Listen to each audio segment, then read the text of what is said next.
Right, our cookies have really chilled. Well, the batter has. Now we're going to get ready to cook them. So this is part 2 of oatmeal date cookies. Let me see where I'm at. We are going to have to move the shelf because cookies are delicate. All right, you've got to move your shelf up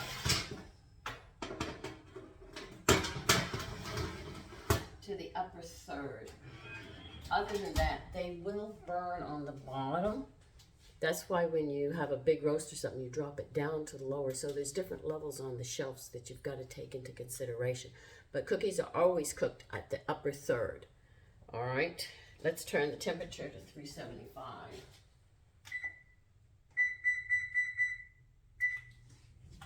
And we have to, hold on, I'm getting it.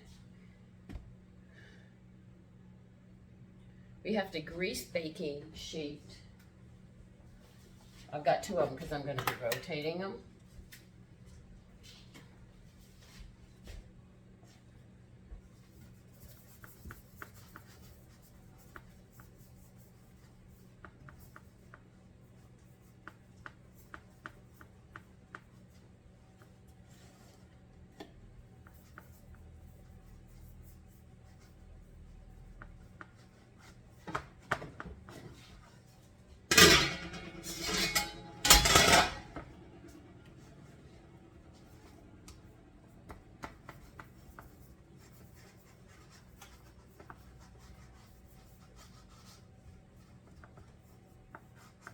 So when you read instructions and they tell you to put it somewhere and you have to move the shelves to a certain area of the oven, always do that because it's actually because of the delicacy of what you're cooking.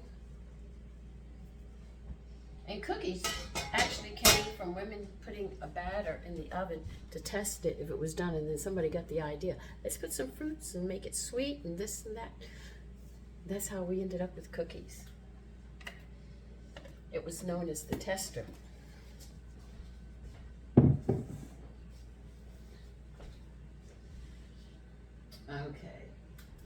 Now what we're going to be doing is these have to be placed 3 inches apart from each other, and we're going to roll them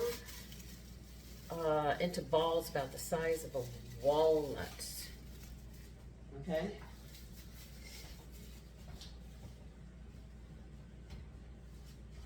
Make sure you have a rack out for your cookies. We are going to be making, how many are we going to be making? About 4 dozen. So we've got a good amount of cookies that we're going to be making.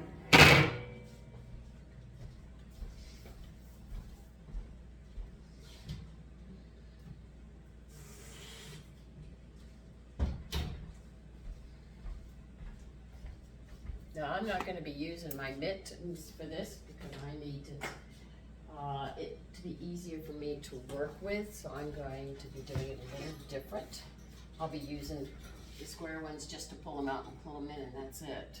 And now I'm going to be dressing a mitten on my hand every few minutes. And they will, well, when I get it in, we'll decide on the cooking time.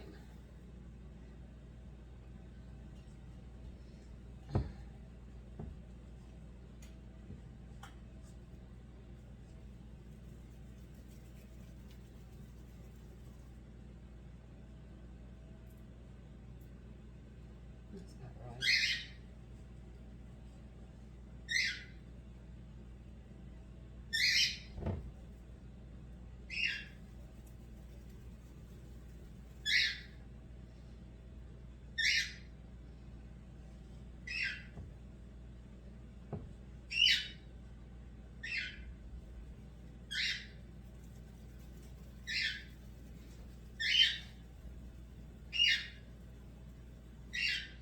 Going 2.5 inches apart. Oh, that's only going to be 6 on each one. Okay.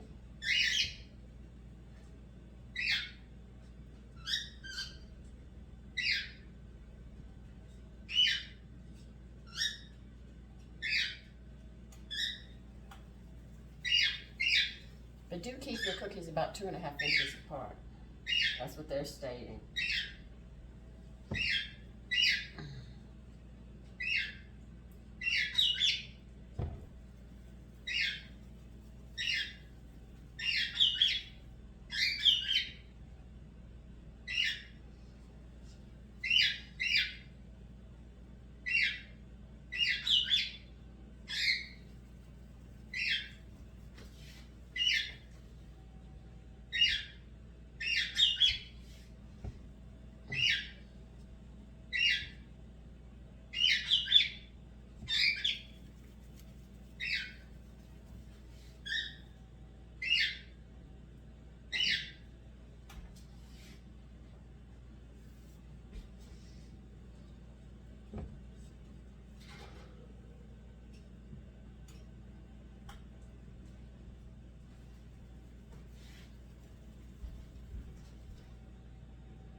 stays you all night. You can feel how much fruit and stuff you have. You have a lot.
Alright, you have to flatten these cookies a bit.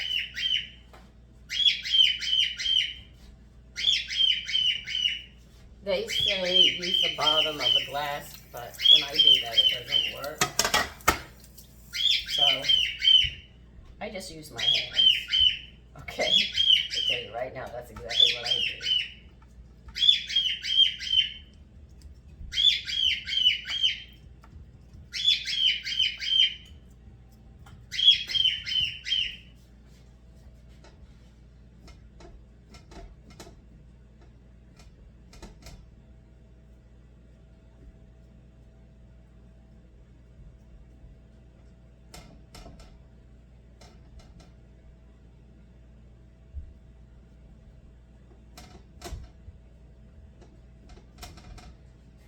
And that's how I'm going to do it.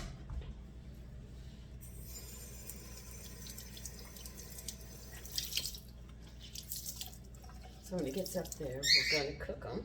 Let's see how long they're going to cook.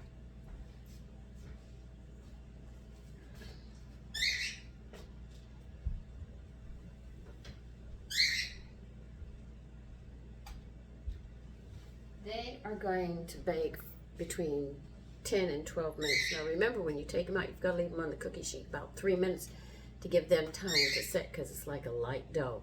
Then take it off and move it to your rack to cool.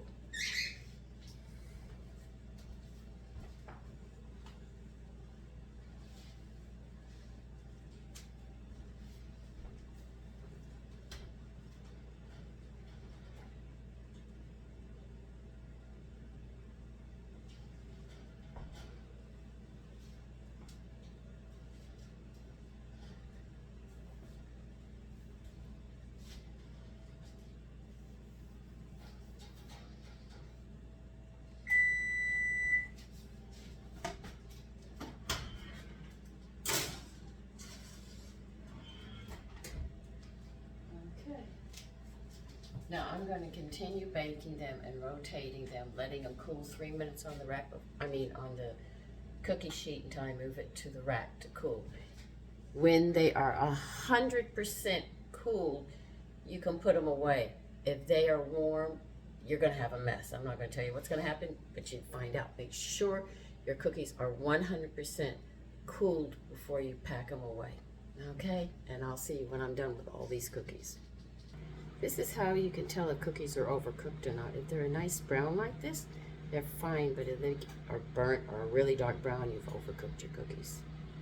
Okay, I have cookies cooling on the rack. I just finished up my last batch, but this is what they look like.